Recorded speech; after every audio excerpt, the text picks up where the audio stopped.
সম্মানিত ভিউয়ার্স, আপনারা সবাই কেমন আছেন? দেশ এবং দেশের বাইরে যে যেখান থেকে আমার ভিডিওটি দেখছেন সকলকে জানাই অসংখ্য ধন্যবাদ, সাদর আমন্ত্রণ।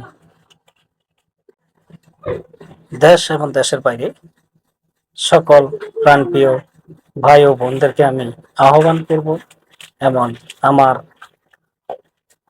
পক্ষ থেকে সবাইকে অনুরোধ জানাবো, এই কারণে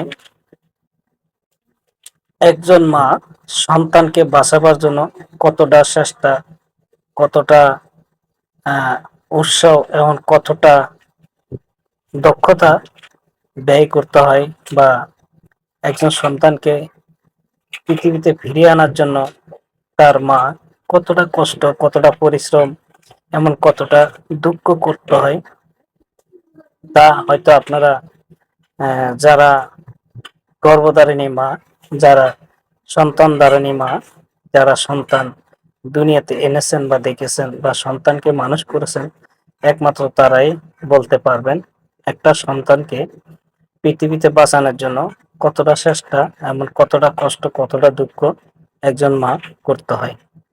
তো আমি আজকে আপনাদেরকে সেরকম একটা ভিডিও দেখাবো। দৌলতদিয়া ফেরিঘাট যে ঘটনাটা হয়েছে, আশা করি আপনারা দেশ বিদেশের সকলেই ভিডিওটা দেখেছেন বা সেই ঘটনাটা জেনে গেছেন ইতিপূর্বে। তো আমি তার একটু কিছু চিত্র আপনাদের কাছে তুলে ধরবো। আশা করি ভিডিওটি আপনাদের অনেক অনেক ভালো লাগবে। তো সম্মানিত ভিউয়ার্স, আমি আপনাদের সামনে তুলে ধরবো সেই দৌলতদিয়া ফেরিঘাটের একটি ভিন্ন চিত্র।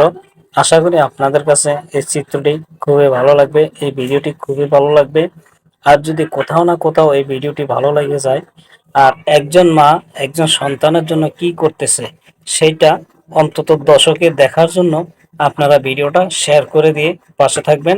আর আমার ভিডিওটি এমনভাবে শেয়ার করবেন যেন প্রতিটা মা, প্রতিটা বাবা, প্রতিটা সন্তানে দেখতে পায় একজন মা তার সন্তানকে বাঁচিয়ে রাখার জন্য, পৃথিবীর মুখ দেখানোর জন্য, পৃথিবীতে আনার জন্য কতটা কষ্ট করে একজন সন্তান হারা মা।